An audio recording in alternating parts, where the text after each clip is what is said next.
오늘 주신 말씀은 열왕기하 14장 3절 4절 말씀입니다. 제가 봉독하겠습니다. 아마샤가 여호와 보시기에 정직히 행하였으나 그의 조상 다윗과는 같지 아니하였으며 그의 아버지 요아스가 행한 대로 다 행하였어도 오직 산당들을 제거하지 아니하였으므로 백성이 여전히 산당에서 제자를 드리며 분향하였더라. 지난 시간 우리는 북이스라엘의 예후 왕조에 대해서 살펴보았습니다. 예후의 아들 여호아하스, 그리고 다음 예후의 손자 여호아스에 대해서 살펴보았죠. 이 두 왕의 공통점이 있습니다. 그 죄의 본질, 곧 자기 중심성이었는데요. 자기 자신의 욕심과 탐욕을 따라 살았고요. 또 이 왕이라는 하나님이 주신 직분을 자기 이익을 위해서 사용했습니다. 그래서 왕직분을 사유화했다고 했죠. 이렇게 북이스라엘 예후 왕조의 왕들은 하나님의 뜻에 어긋나는 삶을 살고 있었는데요. 그렇다면 이 시기에 이제 남유다의 왕은 어떻게 나라를 통치하고 있는지 한번 좀 살펴보고자 합니다. 이 북이스라엘 왕 여호아스가 통치를 시작하고 얼마 지나지 않았는데요. 그때 이제 남유다에서는 이 요아스의 아들 아마샤가 왕이 되었습니다. 이 아마샤에 대한 성경의 평가를 보면요, 14장 3절인데 이렇습니다. 아마샤는 주님께서 보시기에 올바른 일을 하기는 하였으나 그의 조상 다윗만큼은 하지 못하였고 아버지 요아스가 한 것만큼 하였다. 이렇게 나오죠. 이 남유다 아마샤 왕에 대한 평가는 이 북이스라엘 왕들에 비해서는 좀 낮습니다. 북이스라엘 왕들은 그냥 악했는데 여기는 그래도 올바른 일을 하긴 했다라고 말하니까요. 하지만 이 다윗 왕만큼은 아니라고 하죠. 그냥 요아스가 한 것만큼만 했다고 합니다. 이 어떤 점에서 다윗에게 미치지 못하는지, 또 어떤 점에서 요아스가 한 것에만 그쳤는지 그 다음 구절에 나오는데요. 이 4절입니다. 그리하여 산당은 제거되지 않은 채로 백성은 여전히 산당에서 제사를 드리며 분향을 하고 있었다. 이 다윗은 이 산당을 제거했습니다. 하지만 요아스는 산당을 허용했는데요. 이 아마샤도 이 산당을 동일하게 허용했다는 것이죠. 이 산당 문제는 참으로 끈질깁니다. 이 산당은 이스라엘이 가나안 땅으로 들어오기 전에 이 가나안 민족들이 높은 곳에다가 세워놓고 우상 숭배하던 곳입니다. 그런데 이 이스라엘 민족이 거기를 그대로 사용하는 것이죠. 이 제거해버렸던 것을 다시 세워서 쓰는 것입니다. 물론 이스라엘 민족이 이 산당에서 예배할 때 자신들을 이집트에서 구해낸 여호와 하나님을 예배한다는 명목을 붙였을 것입니다. 하지만 이 하나님이 정하신 율법을 따르지 않는 예배였고요, 이 인간의 생각에 따른 자의적인 예배였습니다. 그래서 이 예배 자체가 왜곡될 가능성이 무척 컸습니다. 그리고 아니나 다를까였습니다. 처음에는 이스라엘을 이집트로부터 구해낸 여호와 하나님을 예배하는 것으로 시작했겠지만요, 그러나 인간의 부패한 본성이 이끄는 대로 점차 여호와 하나님을 이 가나안 우상과 같은 존재로 취급하게 됩니다. 결국에는 여호와 하나님을 예배하지 않게 되고요, 가나안 우상을 예배하고 숭배하는 것으로 변질되고 마는 것이죠. 여러분, 진정한 예배는요, 하나님이 누구이신지를 분명하게 인식합니다. 그렇다면 하나님은 누구이십니까? 하나님은 바로 우리와 우리 삶의 주인이십니다. 이 주인이라는 인식이 반드시 있어야 합니다. 절대 놓치면 안 됩니다. 우리는 예배할 때 다름 아닌 우리의 주인 되시는, 주님 되시는 하나님을 예배해야 합니다. 하지만 우리의 부패한 본성은요, 하나님을 우리 삶의 주인으로 두는 것을 자꾸만 잊어버리게 만듭니다. 그리고 거부하게 만듭니다. 그래서 어떻게 됩니까? 하나님이 아니라 우리 자신이 우리 삶의 주인이 되도록 만드는 것이죠. 그렇게 우리 삶의 주인이 우리 자신이 될 때 우리가 범하게 되는 치명적인 잘못은요, 이 하나님을 우리 자신의 종, 우리 자신의 노예로 취급하게 된다는 것입니다. 하나님과 같은 신적 존재를 우리 자신의 종이나 노예로 취급하는 것, 이것이 바로 우상 숭배의 본질입니다. 우상 숭배는요, 이 하나님을 굉장히 어떤 신적 존재를 굉장히 높이는 것처럼 보이지만요. 그러나 그 이면에는 우상을 높여서 이 이익을 얻고자 하는 인간의 탐욕을 결국에는 최고 가치로 둡니다. 그 탐욕을 채우는 것을 가장 우선순위로 둡니다. 이러니 하나님조차도 인간의 탐욕을 채우기 위한 도구, 수단으로 전락하고 마는 것이죠. 소위 기복신학, 번영신학 다 이런 것입니다. 나를 주인 삼고요. 그리고 하나님을 종 취급, 노예 취급하는 것이죠. 지금까지 산당의 거짓 예배와 관련하여서 말씀을 드렸는데요. 이 아마샤는 이 산당을 허용하는 잘못을 저질렀다는 평가를 받고 있습니다. 그리고 지금부터는 이 산당을 허용했다는 이 아마샤의 삶이 구체적으로 어땠는지 좀 살펴보고자 하는데요. 오늘 본문에서 요아스가 등장하죠. 이 요아스는 아마샤의 아버지입니다. 이 요아스는 우상 숭배자 할머니 아달랴의 학살극에서 목숨을 건지고 또 고모와 고모부의 도움으로 왕위에 오른 사람입니다. 여러분 좀 기억이 날하죠? 처음에는 하나님의 뜻에 따라 잘 다스렸지만요. 고모부였던 이 여호야다 제사장이 죽고 나서는 형편없게 되었습니다. 우상 숭배에 빠지고요. 그리고 하나님이 보내신 선지자를 추방하고 또 죽이기까지 했습니다.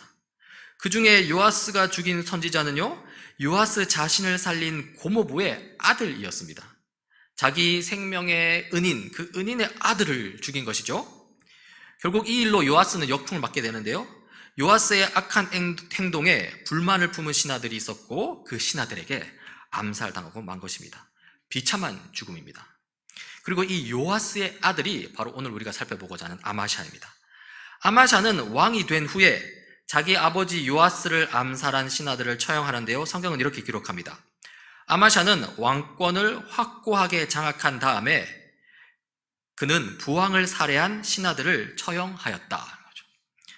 아마샤가 이 아버지를 살해한 신하들을 처형한 것은 나쁜 행위라고 볼 수는 없습니다. 이 사적인 복수가 아니었고요. 이 법에 따른 공정한 형벌을 시행한 것이라고 볼 수 있습니다. 그 다음 구절을 보면 좀 확실한데요. 6절입니다. 그러나 아마샤는 처형한 신하의 자녀는 죽이지 않았다. 그것은 모세의 율법서에 기록된 말씀을 따른 것이다. 거기에는 아버지가 자녀 대신에 처형되어서도 안 되고 또 자녀가 아버지 대신에 처형되어서도 안 된다. 오직 각 사람은 자신이 지은 죄에 따라 처형되어야 한다 하고 말씀하신 주님의 명령이 있다. 여기까지 보면 아마샤는 악한 왕이 아닙니다. 선한 왕입니다. 그렇죠? 특별히 모세의 율법을 지키기 위해 애쓴 왕입니다. 자기 안에 들끓을 수 있는 그 아버지에 대한 복수심, 그 복수심을 만족시키기 위해서요, 이 아버지를 불법적으로 살해한 신하들의 자녀들도 죽일 수 있었습니다. 이 왕권을 확고하게 장악한 이 상태라서 그렇게 하는데 어려움이 별로 없었을 것입니다. 하지만 아마샤는 자기의 뜻대로 하지 않고요, 하나님의 뜻대로 합니다. 자녀들은 죽이지 않죠. 이러한 아마샤는 상당히 유능한 군사 행정가이기도 했는데요. 역대하 25장 5절에 나옵니다. 아마샤는 유다 지파와 베냐민 지파 사람들을 그들이 소속된 가문별로 군대 단위로 조직하고 그들 위에 군대 지휘관인 천부장과 백부장을 임명하여 세웠다. 이 군대 조직에 편성된 사람들은 20살 이상 된 남자들로서 모두 30만 명이나 되었다. 이 사람들은 창과 방패로 무장하고 전쟁터에 나갈 수 있는 장정들이었다. 그러니까 20살 이상 병력을 모집하고, 그러니까 인구가 파악이 된다는 거죠. 또 군대를 조직하고 또 규모에 맞게 지도자를 임명합니다. 거기에 걸맞는 무기도 지급합니다. 뿐만 아닙니다. 아마샤는 용병도 운영합니다. 6절에 나오는데요. 이 밖에도 아마샤는 은 100달란트를 주고 북왕국 이스라엘에서 용감한 군인 10만 명을 고용하였다. 북이스라엘 출신 사람들 10만 명을 고용합니다.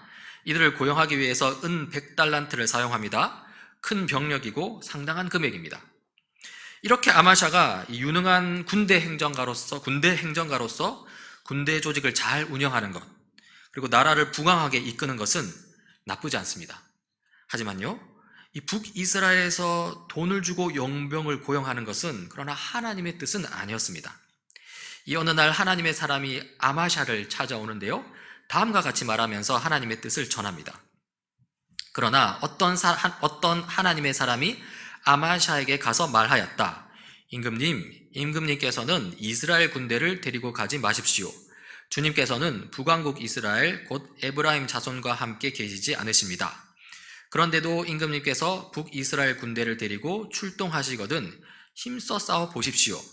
하나님께서는 임금님이 대적들 앞에서 엎어지게 하실 것입니다. 하나님께서는 임금님을 이기게도 하실 수 있고 지게도 하실 수 있습니다. 그러니까 북이스라엘 용병을 고용하지 말라는 것이죠. 고집 피우고 북이스라엘 용병을 계속 사용하겠다 하면 정작 중요한 전쟁에서는 패배하게 만들겠다는 것이죠. 아마샤는 이 하나님의 사람이 전하는 이 하나님의 메시지를 받아들였을까요? 특히나 이 북이스라엘 용병들에게 이미 은 100달란트를 지급한 상태입니다. 용병들을 그대로 돌려보내면 손해가 큽니다. 돈도 잃고 군사력도 약해집니다. 아마샤는 이 용병들을 내보낼지 말지 갈등하게 되는데요. 그 갈등 가운데 결국에는 하나님의 뜻을 따릅니다. 용병들을 다시 고향으로 돌려보내는 것이죠. 9절을 보십시오. 아마샤가 하나님의 사람에게 물었다. 북이스라엘 군인을 고용하느라고 지불한 은 100달란트는 어떻게 하면 좋겠습니까? 하나님의 사람이 대답하였다. 주님께서는 그것보다 더 많은 것을 임금님께 주실 수 있습니다. 그래서 아마샤는 에브라임에서 온 군인들을 그들의 고향으로 돌려보냈다. 이렇게 아마샤는 완전하지는 않지만요. 그러니까 용병 고용이라는 이 실수를 저지르기는 했지만요. 그러나 하나님의 뜻에 따르기 위해 자신의 뜻을 접었습니다. 은 100달란트를 아까워하는 이 인간적인 마음을 접었습니다. 그리고 하나님의 뜻을 따라 용병들을 그대로 내보냅니다. 이렇게 아마샤가 하나님의 뜻에 충실하고자 했는데요. 이렇게 했을 때 그의 삶은 더욱더 풍성해지는 것을 볼 수 있습니다. 이 아마샤가 앞서 군대를 조직하고 용병 10만 명을 고용한 이유는요, 이 에돔과의 전쟁을 하기 위해서였습니다. 에돔에서의 전쟁에서 승리하기 위함이었는데요. 하지만 이 하나님의 뜻에 따라 용병 10만 명을 돌려보낸 후에 아마샤는 두려움을 느낄 수밖에 없었습니다. 10만 명이나 되는 병력을 잃어버린 셈이니까요. 인간으로서 가질 수밖에 없는 당연한 감정입니다. 그러나 하나님께서 아마샤를 책임져 주셨습니다. 11절입니다. 아마샤는 용기를 내어 출병하였다. 소금 계곡에 이르러서 세일 자손 10,000명을 죽였다. 유다 군대가 또 별도로 10,000명을 산채로 붙잡아서 절벽 위로 끌고 올라가 그 밑으로 떨어뜨리자 그들의 몸이 으스러졌다. 좀 잔인하긴 하지만요. 그러나 아마샤는 에돔에게 완벽한 승리를 거두었습니다. 하나님이 허락하신 승리입니다. 그런데요, 이후에 문제가 발생했습니다. 이 심각한 문제였는데요. 14절에 나옵니다. 아마샤는 에돔 사람들을 학살하고 돌아올 때에 세일 자손의 신상들을 가져와서 자기의 신으로 모시고 그것들 앞에 경배하며 분향하였다. 이 세일 자손은 에돔 민족을 가리키는데요. 쉽게 말해서 아마샤는 자신이 하나님의 도움으로 패배시킨 그 에돔 민족의 신을 가지고 와서는요, 그리고 그 에돔에게 승리를 주신 하나님과 그 패배한 에돔 민족의 우상을 나란히 두고 예배를 했다는 것입니다. 어디서 예배했을까요? 앞서서 언급한 산당, 그 산당에서 그렇게 했겠죠? 이것은 아마샤가 아버지 요아스 왕의 길로 빠져든 것을 보여줍니다. 이래서 다윗 왕큼은 못 되고 요아스 정도에 그쳤다고 평가를 한 것입니다. 아마샤는 이렇게 생각할 수 있습니다. 다다익선이라는 것이죠. 이스라엘의 여호와 하나님도 섬기고 에돔의 신상도 섬기고 많을수록 좋다는 것입니다. 그러나 이것은 매우 큰 오산입니다. 이것은 앞서 말씀드렸다시피 인간의 탐욕에 따른 지극히 잘못된 계산입니다. 사람은요, 큰 것을 원합니다. 거룩한 것보다 큰 것을 원하고요, 또 화려한 것을 원합니다. 정결한 것보다 화려한 것을 원하죠. 거룩하고 정결한 것보다 크고 화려한 것을 원하는 그 인간의 마음, 그것을 우리는 탐욕이라고 이름을 붙일 수 있습니다.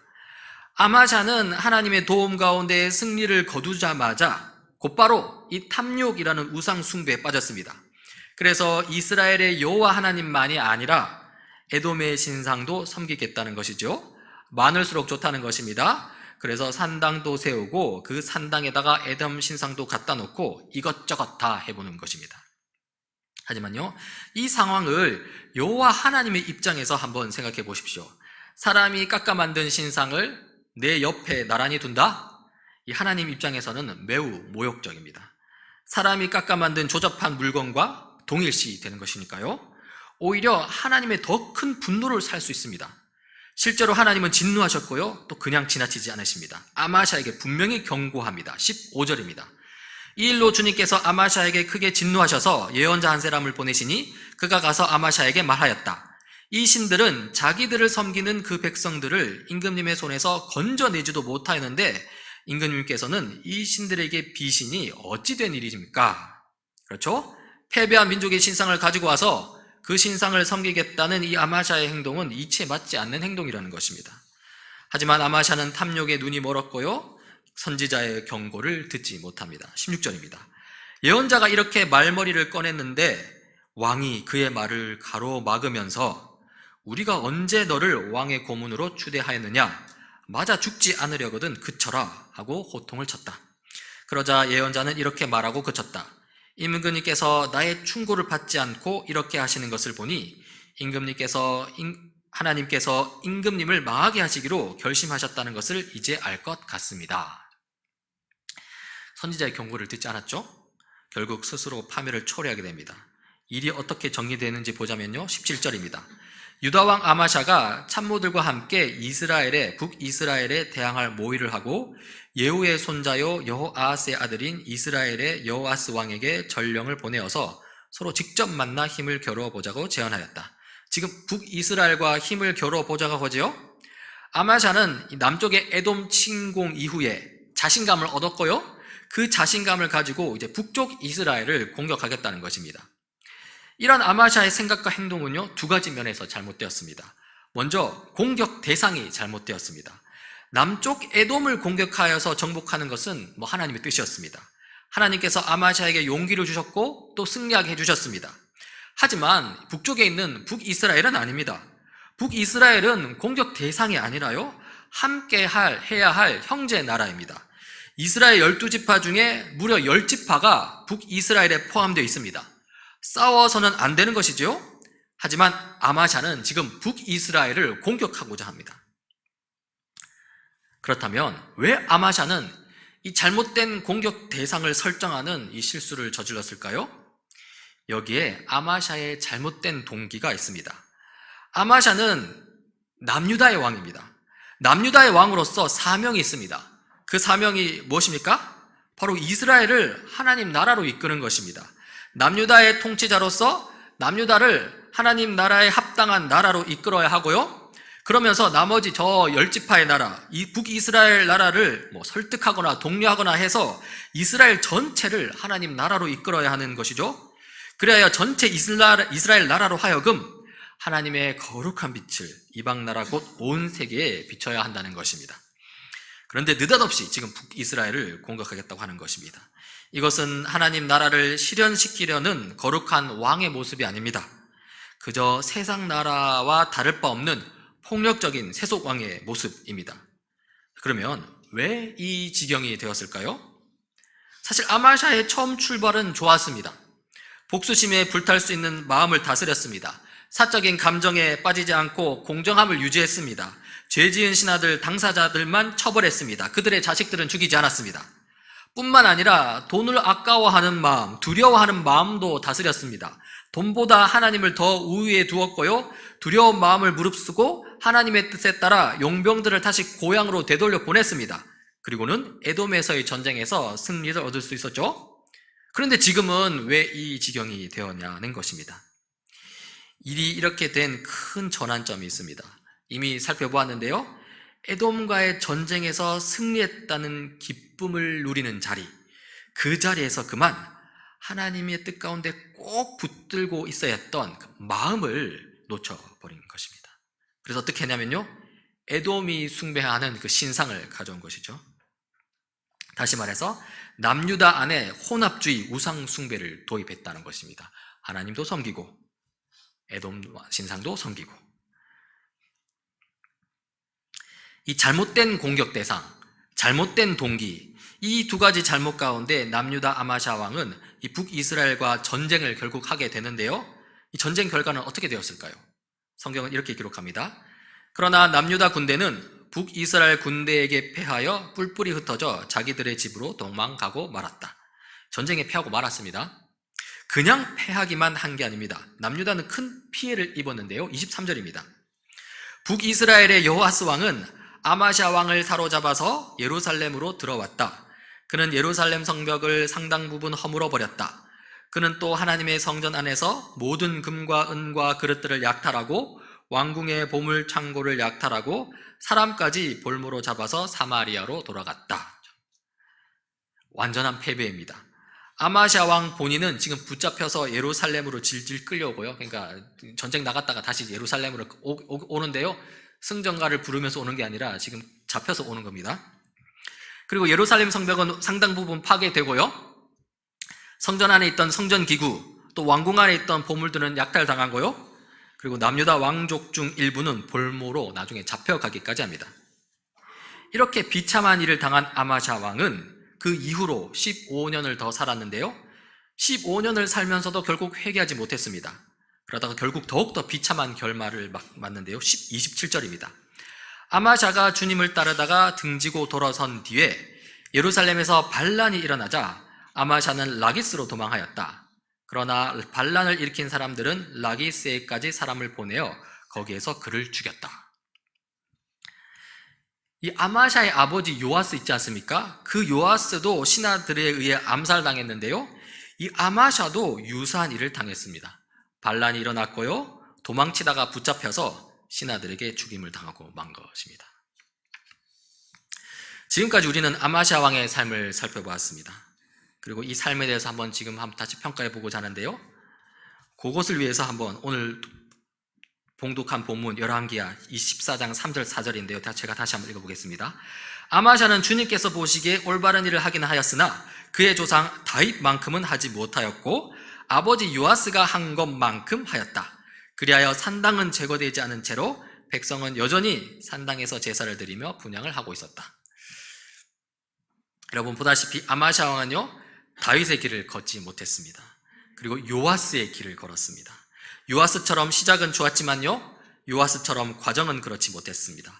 요아스처럼 하나님의 선지자를 무시했고요 요아스처럼 불순종했습니다. 그리고 요아스처럼 신하들에 의해서 배신당해 죽음당했습니다. 요아스와 똑같이 그 끝은 매우 비참했습니다. 요아스와 거의 동일한 길을 길었습니다. 그렇다면 무엇이 아마샤로 하여금 요아스의 길을 걷도록 만들었죠? 이 질문에 대한 대답은 오늘 본문에서 4절에서 나온 내용입니다. 산당이었습니다. 산당을 제거하지 않았고요 오히려 산당을 장려하였습니다. 이 산당, 탐욕을 불러일으키는 탐욕과 함께하는 그 산당이 바로 요아스의 길이라는 겁니다. 이 산당에서의 제사의식, 산당에서의 예배는요 앞서 설명했듯이 하나님이 원하시는 예배가 아닙니다. 인간의 뜻에 따른 예배입니다. 인간의 탐욕을 만족시키기 위한 예배이고요 온 세상의 주인이신 하나님을 마치 종처럼 여기는 예배입니다. 아마샤는 이러한 산당 예배를 허용했고요 에돔에서 가져온 신상도 그 산당에 두고 이렇게 예배했겠죠.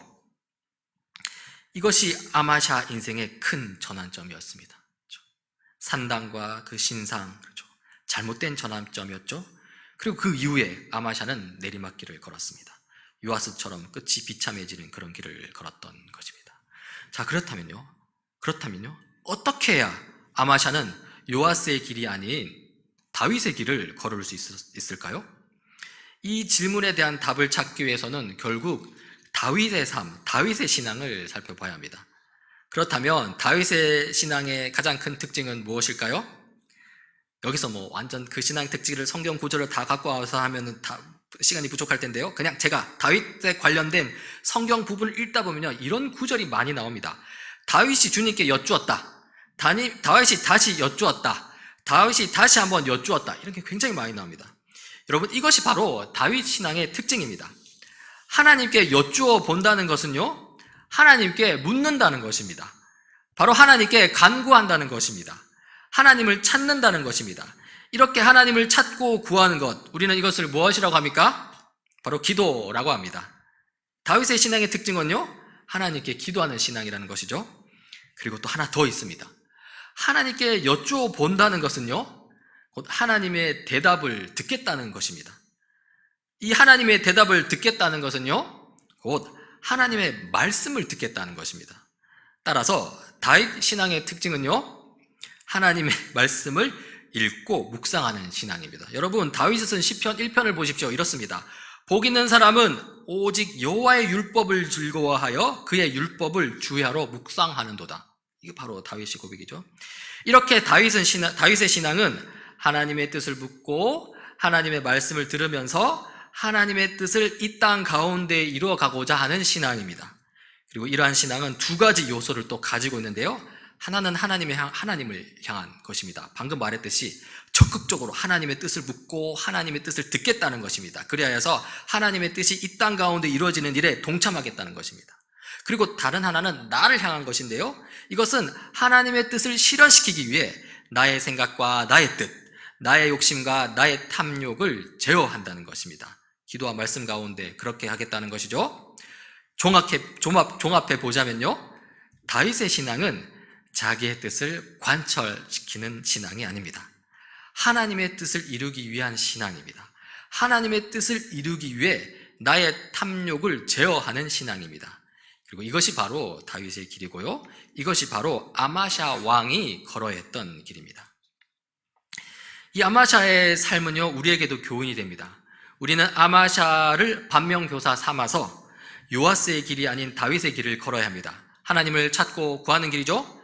하나님의 말씀을 듣고 묵상하는 길이죠. 이와 관련해서 예수님의 가르침이 있는데요. 마태복음 7장 7절입니다. 구하여라, 그리하면 하나님께서 너희에게 주실 것이다. 찾아라, 그리하면 너희가 찾을 것이다. 문을 두드려라, 그리하면 하나님께서 너희에게 열어주실 것이다. 구하는 사람마다 얻을 것이요, 찾는 사람마다 찾을 것이요, 문을 두드리는 사람에게 열어주실 것이다. 예수님의 이 말씀은요, 오늘 열왕기하 14장 그리고 역대하 25장에 나오는 아마샤 왕의 삶을 통해 주는 교훈과 유사합니다. 열왕기 역대기 저자도 그리고 예수님께서도 두 분 다 하나님을 찾고 구하라고 하죠. 하지만요, 예수님의 말씀에는요, 이 구약 열왕기와 역대기에서 포착하기 어려운 진리 하나를 우리에게 가르쳐주고 있습니다. 그게 뭘까요? 마태복음 7장 방금 읽은 7장 8절 그 다음 구절에 나오는데요, 이렇습니다. 너희 가운데서 아들이 빵을 달라고 하는데 돌을 줄 사람이 어디 있으며 생선을 달라고 하는데 뱀을 줄 사람이 어디에 있겠느냐? 너희가 악해도 너희 자녀에게 좋은 것을 줄 줄 알거든 하물며 하늘에 계신 너희 아버지께서 구하는 사람에게 좋은 것을 주지 아니하시겠느냐? 그렇죠. 앞서서 예배할 때 하나님에 대한 바른 인식이 중요하다고 했습니다. 하나님은 누구시라고 했습니까? 바로 온 세상의 주인, 우리의 주인, 우리 삶의 주인이라고 했습니다. 그 말은 우리는 그분의 종이라는 것이죠. 그런데요, 마태복음 7장에서 예수님은 하나님을 누구라고 하십니까? 바로 너희의 아버지라고 하십니다. 그렇다면 우리는 그 하나님 아버지의 자녀인 셈인 것이죠. 우리는 하나님의 종인 줄로만 알았는데 알고 보니 하나님의 자녀였다는 것입니다. 종과 자녀의 차이는 무엇입니까? 여러 가지가 있지만 그 중에 하나를 생각해 보자면, 이 종이 주인에게 잘못된 것을 구하면요, 좋은 주인은 종에게 그 잘못된 것을 주지 않습니다. 왜 그렇게 나쁜 것을 구하냐고 꾸중 정도는 합니다. 종을 위해서 그러시는 것이죠. 그리고 끝입니다. 그냥 그게 답니다. 보통 그렇습니다. 이 주인과 종의 관계가 그렇습니다. 하지만 자녀가 아버지에게 잘못된 것을 구하면요, 아버지는 자녀에게 그 잘못된 것을 단지 주지 않는 것에, 안 주는 것에 그치지 않습니다. 그렇지 않고요, 거기에 그치지 않고요, 자녀에게 정말 필요한 것이 무엇인지 앞서 살피고요, 그리고 자녀에게 가장 좋은 것을 주는 것입니다. 그러니 여러분, 우리가 자녀로서 하나님을 찾고 구하는 것은요, 나쁜 것을 구하든 좋은 것을 구하든 항상 좋은 결과를 가지고 옵니다. 이것은 매우 기쁜 소식이고요, 그야말로 아주 큰 은혜입니다. 비록 욕심이나 탐욕으로 나쁜 것을 구하더라도 하나님의 말씀 듣기를 애쓰게 된다면요, 다윗처럼 하나님께 여쭙는 자세와 태도를 가진다면요, 탐욕에 빠진 우리 마음을 아버지께서는 고쳐주십니다. 그리고 나쁜 것 말고 다른 더 좋은 것으로 주십니다. 그렇다면 거룩한 열망으로 좋은 것을 구하면 어떻게 하실까요? 당연히 하나님의 뜻에 합당한 그 좋은 것을 적절한 타이밍에 주시겠죠? 아니라면 그것보다 더 좋은 것으로 주십니다. 이러니 하나님을 찾고 구하는 것, 하나님께 여쭙는 것, 그리고 그 하나님의 말씀을 듣는 것은요, 좋은 결과가 보장되어 있는 것이고요, 그리고 아주 기쁘고 기대가 넘치는 일입니다. 이러니 우리더러 하나님을 찾고 구하라는 것은요, 그러니까 기도하라, 말씀 읽고 묵상하라 이러는 것은요, 우리를 강요하고 강제하기 위함이 아닙니다. 그러니까 이 기도와 말씀이라는 이 족쇄를 채우기 위함이 아니라는 것입니다. 오히려 그 반대입니다. 하나님 아버지의 자녀됨을 누리라는 것이고요, 그리고 아주 큰 그 특권을 그냥 땅에 묻어두지 말라는 것이고요, 그 특권을 사용하라는 것입니다. 하나님을 찾고 구하는 그 특권 말입니다. 하나님 아버지의 자녀된 우리 다니엘 새시대 교회 여러분, 하나님을 찾고 구하지 않음으로써 특권을 사용하지 못하고 묻어두는 일이 없기를 간절히 바랍니다. 오히려 그 특권을 적극적으로 사용하는 우리 모두가 되길 바랍니다. 우리 모두 함께 기도하시겠습니다. 하나님 아버지, 오늘 아마시아 왕의 인생을 살펴보았습니다. 그는 하나님을 찾고 구하지 않음으로써 다윗의 길이 아닌 요아스의 길을 걷고 말았습니다. 주님, 아마시아 왕을 반면교사 삼아 요아스의 길이 아닌 다윗의 길을 우리로 걷게 하옵소서. 우리 마음속 탐욕과 우리 삶 속 산당을 제거해 주시고 오로지 하나님을 찾고 구하면서 하나님의 뜻을 이루어가는 그 일에 동참하게 하옵소서. 하나님 아버지의 자녀된 그 특권을 충분히 사용하는 복된 삶을 살게 하옵소서. 우리 은혜의 중보자 되시는 예수님 이름으로 기도드립니다. 아멘.